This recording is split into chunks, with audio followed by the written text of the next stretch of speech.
Alright guys, Gemini back with another video, and in this video today I got requested, I put a thing out there this morning on Facebook where I wanted people's ideas for videos, and I got one idea that really caught my attention, and I was like, dude, you got to go with that.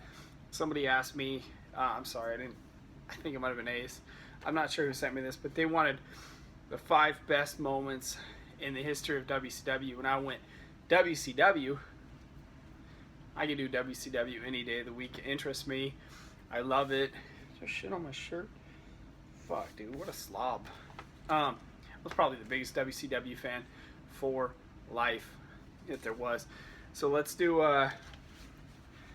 still experimenting around with my phone. Alright, let's do top 5 WCW moments. We'll start with number 5.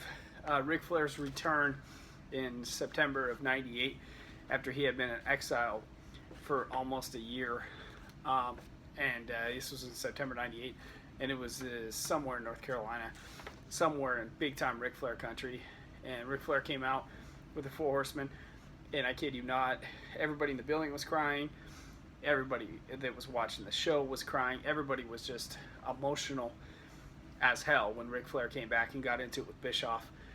It brought tears to my eyes. It was a moment unparalleled in time in WCW with Ric Flair's return, because he had been gone for a year.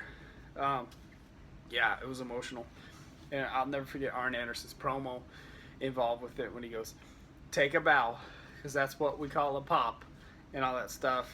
It was special. Number 4, biggest moments in WCW history, is awkward and is weird and as strange as it was. A skinny Hulk Hogan came back and signed with WCW in 1994. He barely looked like the same guy, but once Hulk got in there with Flair at the Bash of the Beach, July the 7th, 1994, in Florida, you knew it was Hulk. He looked a little different. He had dropped a lot of body weight. Hogan in the WWF was carrying somewhere around 310, 320, and when he came back to WCW, he had slimmed down to like 260, 265, and he had shaved his mustache off.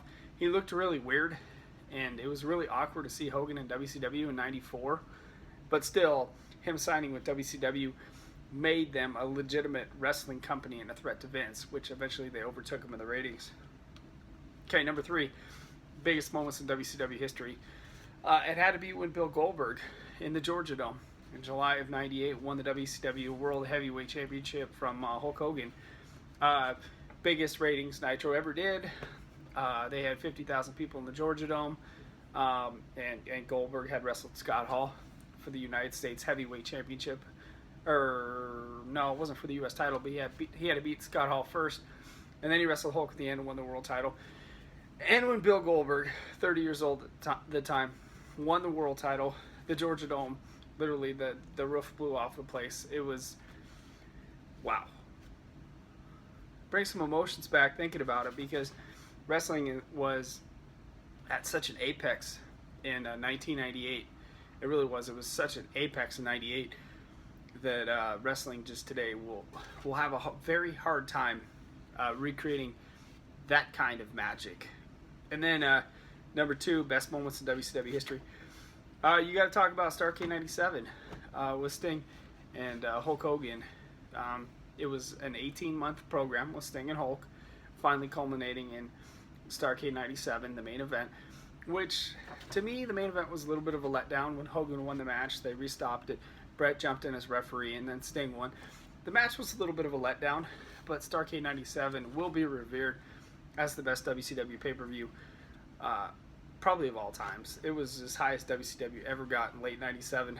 And then the number 1 top moment in WCW history, without question, had to be when Hulk Hogan joined the NWO and turned on Macho Man, July the 6th, 1996, in Daytona Beach, Florida, when Hogan turned heel and joined the NWO.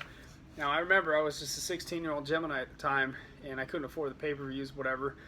I remember watching that in Scramble Vision, thinking, I didn't know who was going to join the NWO that day. The outsiders had promised a third man, And so the night before in the AOL chat rooms, we were all talking about Akeem. Is it Akeem?